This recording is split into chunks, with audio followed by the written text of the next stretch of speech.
Welcome to the Anxiety at Work podcast. I'm Chester Eldon, and this is my co-author and dear friend, Adrian Gostick. We hope that the time you spend with us is going to remove the stigma of anxiety and mental health in the workplace and in your personal life. And so we invite experts from throughout the world of work and life to give you ideas and, most importantly, the tools to deal with anxiety in your world.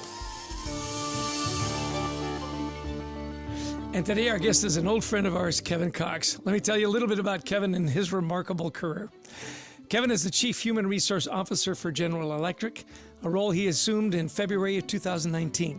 He's responsible for leading GE's global HR organization, including talent management, leadership development and learning, compensation and benefits, employee relations, and security. Kevin has been an HR leader for nearly 3 decades with a distinct focus on leadership. His areas of expertise include developing top talent, succession planning for critical roles, helping organizations thrive in a dynamic condition, and leading large-scale complex change. Prior to joining GE, Kevin served as the CHRO at American Express for 14 years, and before that, he spent 16 years at Pepsi-Cola and Pepsi Bottling. We have known Kevin at Pepsi, at American Express, and now GE. Kevin, welcome to our humble little podcast. We are delighted to have you here today. Hey, Chester. Hey, Adrian. Really a pleasure to be with you today. I'm really looking forward to this. Thank you. Well, we're delighted to have you, Kevin. You know, you've worked at these large, iconic brands, 3 decades, but you'd have to probably agree, 2020 was like nothing you've experienced in your career. So as you talk about your team members at General Electric, you got hundreds of thousands of people around the world, and especially now a lot of people working remotely. How has this past year we've gone through affected your team members, and what are you doing to really focus in on them and their mental health as we go forward? You know, Adrian, I think you're right about all that you said. Over these 30 years, I've seen a lot, as I'm sure you have and your audience has as well. Uncertainty for sure, challenge for sure. When this first came, and pandemics, I mean, we've actually seen other kinds of, whether it's the earlier kinds of concerns about other viruses and whatnot. We've seen all that. The 9/11 crisis came to mind early, and the great financial crisis came to mind early. And even as horrible as both of those events were in their own, I don't think there's anything that quite compares to the pandemic that we're in the midst of right now. The biggest difference is how intimate and personal this pandemic feels to people and to teams and to family and friends. I think before COVID, people, to the point of your podcast, they deal with stress, they deal with anxiety, working parents, aging parents, sandwich generations. But COVID to me has put all of that under a really high-powered microscope. And so you see right now, everybody is looking literally into your home. They are seeing the stress that you are carrying in your everyday life. They're seeing an impossible to see boundary right now between what you might have called your professional life and what you might have prior called your personal life. And I think that's what's really triggering a lot of the stress and anxiety. There's not a single event here. As horrible as it is, it's not the loss of a loved one, things that have a beginning, a middle, and end. It's this insidious, ongoing, desperate plea that people have for when will this be over? And I think that that question, that kind of pregnant question right now, is what's causing this to be a tough one for people to manage and deal with. Yeah, that lack of consistency as well, right? In those other, pandemics or critical events that happen, you could count on sending your kids to school, right? There were some certain things that you could count on. Holidays with families, weren't as disrupted. How are you coaching team members to handle those, like you say, the personal changes, the lack of consistency, sending kids to school, being able to be together as families? Have there been certain things you've done that have been helpful to your employees, to your teams? Well, we're all in this together, and I will say this with hopefully a huge dose of humility, helpful, I hope. enough. I'm not sure what is enough right now. But Chester, two things really come to mind, two phrases that we've been using as touchstones since this began, and I feel like they're as relevant here in January as they were even last year. The first one is control what you can control. And the second one is it gets the job done. And I'm going to unpack both of those if you'll give me a minute here. You know, on the control what you can control, one of the things that is tough to deal with in any stressful or anxiety invoking situation is I feel out of control. Something is happening to me and I can't do anything about that. And I'm not a psychologist, by the way. I'm not a doctor. I'm just a kind of a humble HR guy. But I would say in my personal experiences with this, the lack of control can be pretty disabling. And so to your question at GE, what we're trying to signal to our colleagues is control what you can control. For example, many of us just cycled through the holiday season, and you do have some control, or you did have some control about where you spent that time, with whom you spent that time. Did you enlarge your bubble, as we call it? Did you not enlarge your bubble? And you had choices that you made about that. And in my mind, you had control about that. And people made different decisions, and they will continue to make different decisions. But there's an element of control about that. In my circumstance, I kept my bubble really small, and I felt like that was something I could control. And with all the data that you're reading about and hearing about getting worse, I personally felt more in control of my own situation because of the choices I was making.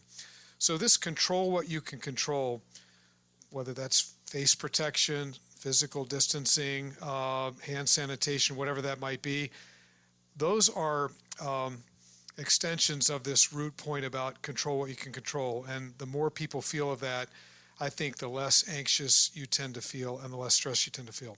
The second one is it gets the job done. These are not normal times. That would be the understatement of this podcast so far, I guess. But there's just sort of no way everything is as good as it once was. And we can be heroic as leaders and managers and people, but a video conversation is just not as good as a three-dimensional in-person conversation. It just isn't. A team meeting can be done really effectively on any of these platforms that are out there right now. And does it get the job done? It absolutely gets the job done. Is it the same? Is it as good as? And my main point is, are we holding ourselves to an unfairly high standard right now, which I think also produces anxiety and stress. And what I'm trying to say with this, it gets the job done, is be good to yourself. Take it easy on yourself. Don't shoot for an A+ on every paper, because we're living in a time right now where that's just not possible. And I don't think we ought to have a right to expect that of our team members. I actually don't think we ought to have a right to expect that of ourselves. So control what you can control makes me feel a little bit better. It gets the job done is sort of my slang or my mantra for good enough. And good enough to kind of get on to the next challenge and whatnot. Don't beat myself up. Don't be so hard on myself. Those are the signals that we're trying to send here at GE. And I would say with some benefit, it probably isn't adequate, but it's getting the job done. And I love that, Kevin. Those are such good ways to think about how we reduce our own stress. You know, control what you can control. I love that. And it gets the job done. And in our new book, Anxiety at Work, we have a chapter focused in on perfectionism and how that can be a detriment. As you know, of course, at GE, there are times where you want some of your products to be perfect. But holding ourselves perfect on everything is an incredible frustration, and it can really ratchet up anxiety when we're just going about our day-to-day activities. I think you're absolutely right. We're all operating with, with an arm tied behind our back. I mean, it's just not the same. And again, that the antidote to this perfectionism is just to have some perspective. And again, my main point is be good to yourself, and for those on audience who are leaders, be really good to your team. Really take care of your team. They need it, they crave it, they covet it, and they need it now more than ever. So it's both to yourself and to those that you're leading and working with. And that's terrific too. Be good to your team members. And in one way I think we're good to our team members is that we communicate. And you've probably had to amp up the level of communication as you've gone through this pandemic. So how exactly have you painted maybe a clearer picture, not only of the pandemic, but of civil unrest that's gone on, riots that have gone on, all the amazing things that have gone on over the last year? How have you and GE responded to this, maybe that we can learn from as leaders ourselves? A long time ago, in the first phase of that career that Chester so generously talked about in the introduction, a couple guys I work for taught me some important points. One of them said quite simply, people expect big things from big companies. And that phrase has always stuck with me. And GE is a large company. I'm sure you have large company audience members and small company audience members alike.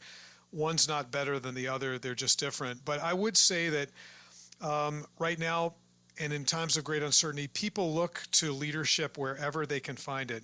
If they feel like their political leaders are not giving them the clarity they're looking for, they're looking elsewhere. If they feel like their spiritual leaders aren't giving it to them, they look elsewhere. If they feel like their business leaders aren't looking, they look elsewhere. But when you're confused, when you're worried, when you're concerned, when you're uncertain, you're looking for some sort of guidance. So we did decide, Adrian, to amp up the communication. And I started to do something last year that I've never done in any of those 30 years Chester talked about. I started to write an email, or it might look more like a blog these days, to the GE population all over the world. And I originally wrote it weekly, and I've now settled back to writing it every other week. And I work really hard to stay in the middle of the road in terms of opinion, because there's plenty of that out there.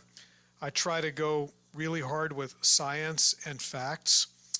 And I add a great amount of relatability and humanity to it. I talk about my mother.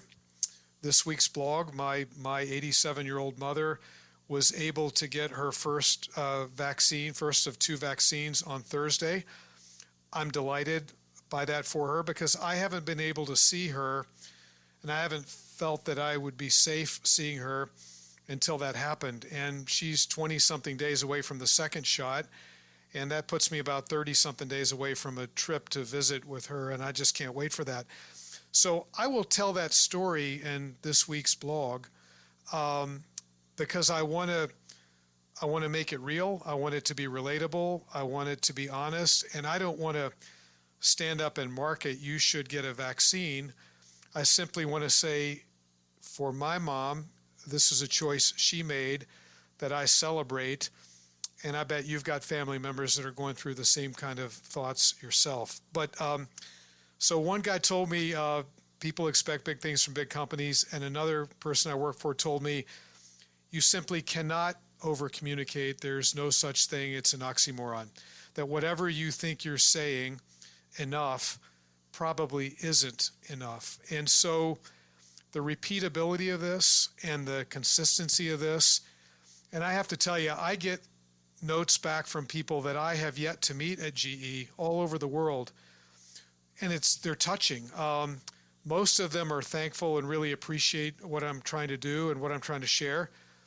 Occasionally they'll disagree with me on a point that I might make, but it's this connection that I think is really what people value right now, and it's the relatability, and it's, hey, there's a guy there thinking about this, and he's thinking about me.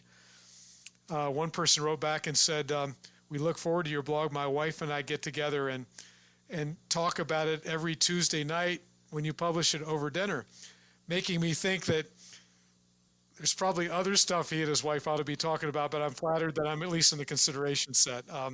Anyway, Adrian, this constant communication, predictable, repeatable, relatable, and as human as we can make it, I think has been pointed out to be helpful to people as they're dealing with their own the effects of this on themselves personally. I love your mantra there, predictable, repeatable, and relatable. And you're right, sharing those personal stories. It doesn't have to be an opinion piece. It can be a personal piece. I love what you said about if people don't get leadership, they go to find it. People are hungry to be led, and led by good people is what you're hoping. And it brings me to the whole purpose of this podcast and the community that we're trying to build, we call it We Thrive Together, is that people can get to a place where they can have those conversations and where they can get help. And what we love about our community is that people are so eager to give that advice. And so my question for you as we continue the conversation is, it has to do with resilience. You've talked about resilience throughout your career. What are some of the things you're doing to help people with that resilience piece? How can people increase resilience? Because they're getting to your point earlier. People are worn out. When is this going to end?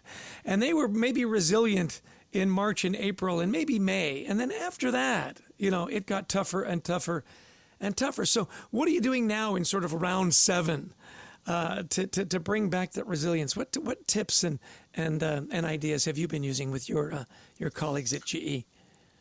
Chester, we've done a good bit with resilience here. I love that term. I love that word. And to me, it's nowhere near in danger of being overused because I think it's so critical to what I would call more of a marathon than a sprint. And again, one of the things that's so tough about this pandemic is, if it were a foot race, you just don't really know how to pace yourself because you just don't know when it's going to be over. And that's exhausting mentally and physically for people. So resilience, I think, is an awesome term, and we have tried to do a good bit of it here. Once again, let me disclose that I don't regard myself as an expert in this or a psychologist or something like that, but I've gone to school pretty heavily on those who are. And the most impressive work, and frankly the most relevant work I've found, comes out of the University of Pennsylvania, where they've done a tremendous amount on this, in particular for training the U.S. Army in how to be more resilient. And perhaps you're aware of that, or perhaps you've covered that. And I really thought some of the learnings that I picked up there were so relevant to how to think about this pandemic. One of them that I remember is how you frame the subject, literally how you frame the subject. You can say, I am in a very tough predicament right now. The chances of me getting out of this predicament are not terribly high. And if you frame it that way, it is very difficult to pull out of that tailspin, right? It's just going to take you to a fairly bad place. An example of reframing the pandemic, and I don't want to sound Pollyannish about this, I have spent more time with my adult children because of this pandemic than would ever have been the case. They're college aged, and I will forever be grateful for that time I spent with them when that wouldn't have been the case otherwise. I don't wish for the pandemic. I don't want it to stay around one more second, but I try to think about what are the things that I've learned about myself or about my family or about what's important to me as a result of having to live through and lead through this pandemic. That's an example of reframing. And that's a way that I think you can build some resilience. Gratitude. Gratitude is getting a lot of ink and a lot of air and a lot of bits and bytes these days. Who among us has not been guilty of taking a whole lot for granted, like the ability to gather with your friends at a restaurant when that's all you really want to do and sort of hang out, and now you either can't do that or you don't feel safe to do that the same way. The gratitude for the things you are able to do, I think, is an incredibly important part of resilience, and experts would back me up on that point, that to start your day thinking about what you are grateful for is a way to frame your day to the positive as opposed to the negative. I believe that does help your immune system fight off the bad stuff. I do think it helps your attitude and your mindset. I think it helps us as leaders to be more connected to our people. So reframing and gratitude would be two of several tips and techniques that I have seen have a lot of applicability in the workforce right now. No, it's interesting. Yeah, we did cover the University of Pennsylvania's work with the U.S. Army quite a bit in our new book, and you're right. This idea of reframing is exactly right. It's not just ignoring the problem. It's not just putting on a happy face. It really is reframing it so psychologically we can see, as you mentioned, the positives that come, the opportunities that come from this. And as you know, we've written a lot about gratitude as well. So I love where you're going here, Kevin. Now, one of the challenges may be, somebody may be listening to this. I think if they're a manager listening to this and they don't buy in, they wouldn't have gotten this far. But some people are listening going, I wish my manager got what Kevin's talking about. How do I convince maybe my manager or my organization to really take this seriously, that anxiety is a big issue to be concerned with? Well, I feel badly for those listeners, and I know they're out there, and because this is complicated and not everybody gets this right, whatever that means, because again, I learn every day. I'm grateful to be able to talk to you guys about this, contribute something, but I'll learn something as a result of the time we're spending together today. So there's a lot of learning to do. We know that people are struggling with sleep, among other things. We know that. They're not getting enough of it. The quality of it is poor, and that's creating a cascading effect. We know that people are feeling vulnerable and not feeling comfortable disclosing all that they're going through to their leaders because they want to appear superhuman and they don't want to be judged and they don't want to be deselected or not given a pet project or maybe not even allowed to keep their job. So the conditions exist where this is quite real for people. I worry about everybody. I worry the most about working parents of young children who I think are doing double duty, and in particular, women who are often bearing the additional burden, the child raising burden. Sometimes they're the chief educational authority in their house if they've got to do some in-home school teaching, and they've got to manage big jobs as well. And how they do that and how they deal with that, I feel a special bond or a special duty to try to make that a better situation for that population. The best advice, Adrian, I could give is to wade gently in the water. Let's not give people advice here where they might actually have their situation be made worse, but to try to connect with their leader on a personal basis, to take a little bit of a risk to say, hey, I'd like to talk a little bit about some of the challenges I'm facing and dealing with. I'd like to tell you what I'm doing the best I can personally, and I would love any advice or any help you might give me as a leader to maybe do that a little bit better. Let's be honest, leaders love to give advice, and by asking them for it, you're not only likely to get some that could be helpful, but in so doing, you're letting people know, hey, I'm struggling a little bit right now. I'm suffering a little bit right now. And while it's not your fault, I sure could use a hand or a shoulder or some support to help get through this with you together. That's how I'd like to do it. That's how I'd think about it, Adrian. It's such great advice. Make it personal. Ask for that advice. I do love your comment too. Managers love to give advice. Don't worry about that. They will pop into that. You've been great about self-care. I've known you for a long time, and you've gone through a whole lifetime of figuring out how to stay in shape, how to eat well, how to take care of yourself. And this idea of self-care in dealing with anxiety, we found to be really effective. To your point, are you getting enough sleep? Are you eating well? Are you exercising? Are you keeping a positive mindset and expressing gratitude, as you said so well?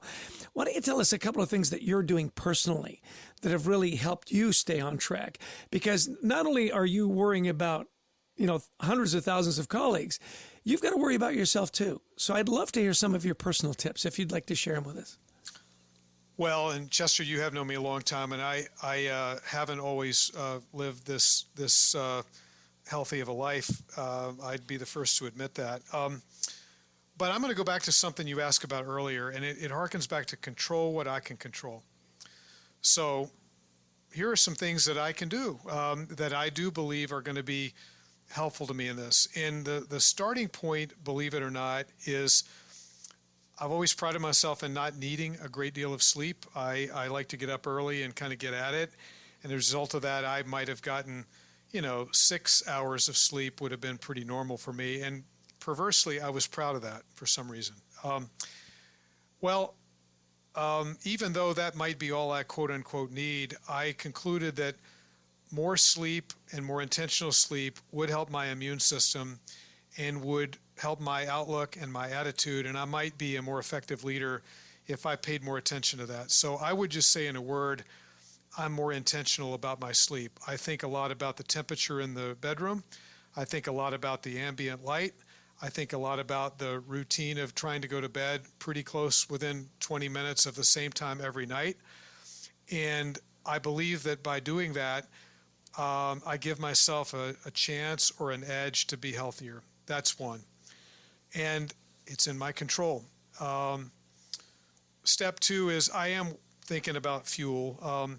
What do I put into my body, whether that's enough water and hydration, whether that's not too much caffeine, whether that's a whole lot less alcohol than I would have ever consumed in the past. All these things are connected to me. More alcohol is not going to help me sleep better. It might help me feel better the minute I have that glass of wine, but over the long haul, liquor stores are booming right now. Alcohol stores are selling like crazy. People are worried about putting on the quarantine 15 or whatever. I'm actually trying to go hard the other way. Not to make a nobility point, but just to try to keep the fuel that's going into my body of a higher quality so that I can defend what I need to defend and worry about that. And then the third one to me is exercising and keeping those appointments. I'm fortunate enough to be able to have a trainer in my life that I feel is accountable to him as I do to myself. And we have a lot of fun and we push each other. And I have come to understand that that's both physically useful, but it is mentally useful too. I need to burn off that bad stuff and that stress and anxiety and cortisol, and I need to find the feelings that you get when you push your body in a healthy way to exert itself a little bit. So those are the big three to me: kind of sleep and fuel and exercise. And I can control all of that. If I'm really honest, as I try to be with myself, those are choices I can make, and they don't guarantee anything, but I believe they improve the odds and they help me hedge against the negative. So that's how I think about it. And I love that, Kevin, that you're controlling what you can control. This has been just such a great conversation. We've learned so much from you today. If you were, you're at GE headquarters when this is all over and you're riding down the elevator with somebody, you've got just a minute, and they're telling you that, they're asking you about this idea of anxiety at work. Would you kind of give them just a couple of things, 2 or 3 things that you would want our listeners to take away from the conversation today, sort of on that elevator ride? What would they be? Well, I'm going to go back to a comment about the leaders in your audience today.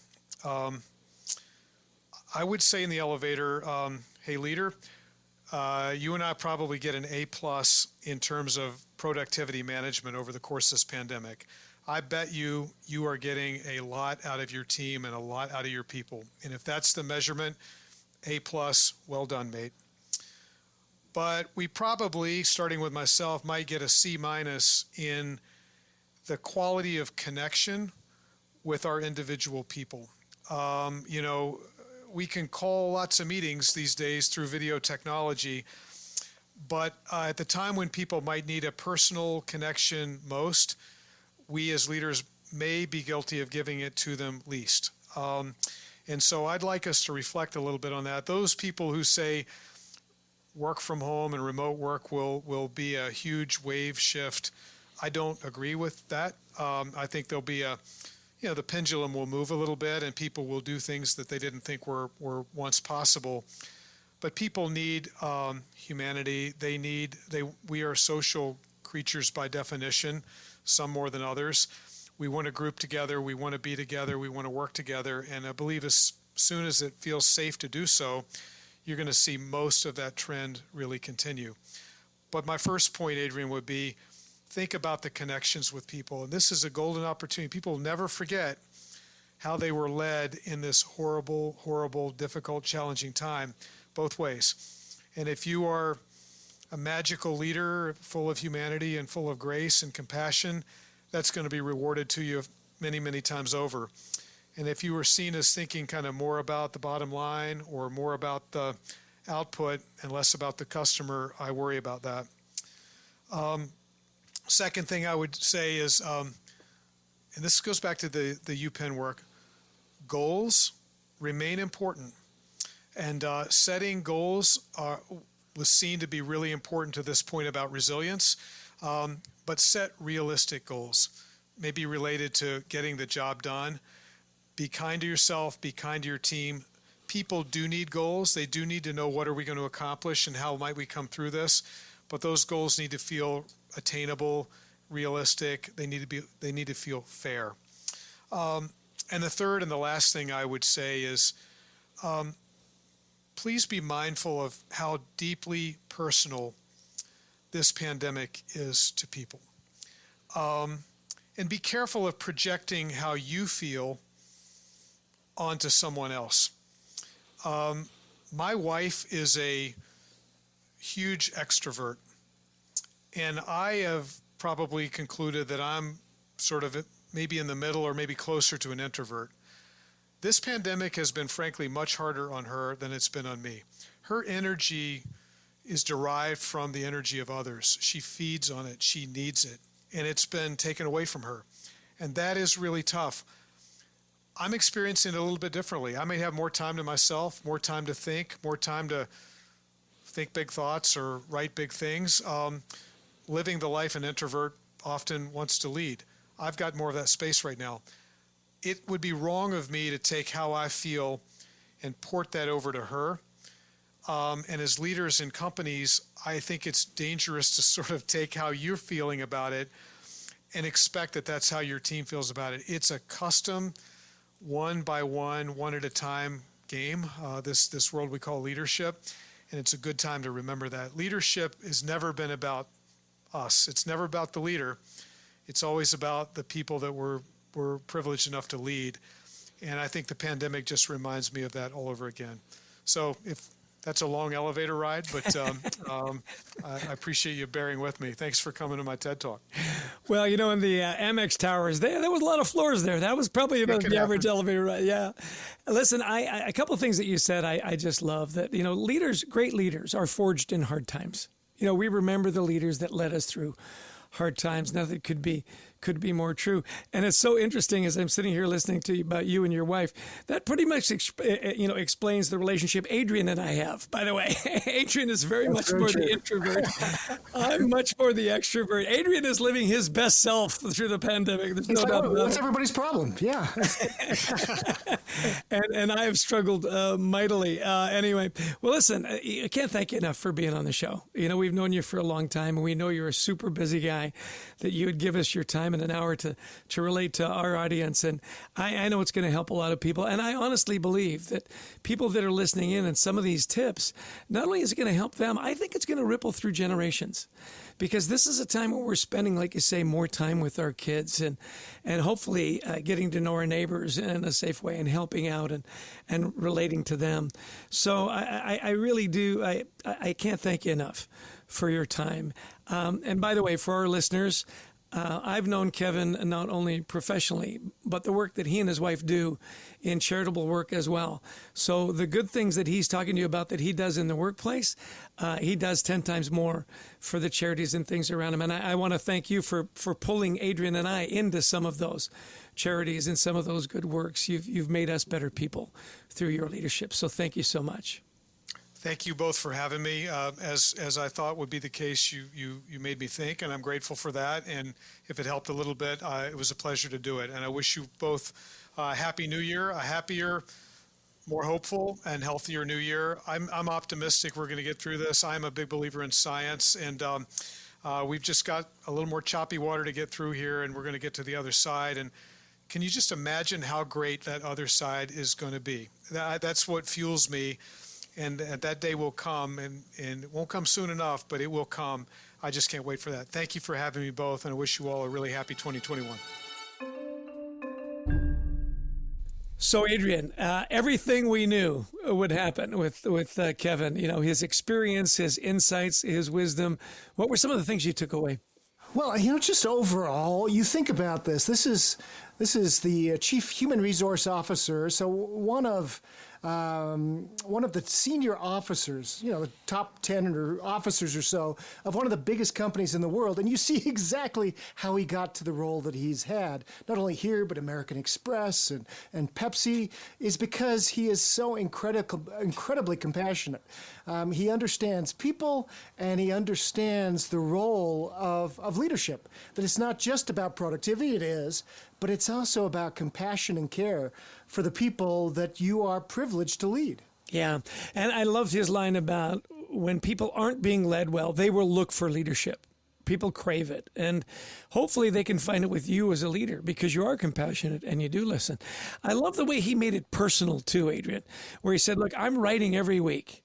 And I'm sure it's as beneficial to him as it is to the people that read. Wasn't it cute when he said, my wife and I, we gather around the dinner table and we read your blog every week. I mean, that's a personal connection that's extraordinary. Yeah, it really is. And it comes back to what he was saying about leadership. A famous president once said, people in uncertain times, people will follow the strong wrong than the weak right. And that's what he's getting at, is that, you have to be strong, but you have to do it with the velvet glove too. You've got to be caring. You've got to be compassionate. So I loved a couple of things that he said. He said, first off, as a leader, control what you can control. Yep. Don't jump up and down about things that you have absolutely no control over in this pandemic. And secondly, I love this. It gets the job done, which comes back to what we wrote about in Anxiety at Work, right? Is that perfectionism has a place. If you're my pilot or you're my brain surgeon, but 99% of the things we do in this life can be good enough, especially in the hardest times. Yeah, good enough can be good enough. The other thing that he talked about that I really liked was reframing and gratitude. Reframe it in a way that there's a positive spin. Certainly, it's the worst of times. It can be the best of times in other areas of your life. He mentioned spending more time with his adult kids. And then, you and I were both cavelling that he said gratitude. Our last two books, Gratitude and Anxiety at Work, right in that line. Let's be grateful for the simple things that we took for granted before. And then, just to wrap up my takeaways, I literally got chills at the end. You talk about an inspirational leader when he said, won't it be great when we're finally through this and we can meet again and we can hug each other, when we can go to dinner and we can travel. And I thought, that's a leader. That's a guy that's painting the positive future. And literally, I got chills. And I think you're exactly right. That probably is the best place to wrap up, because we've seen it in our research over the years.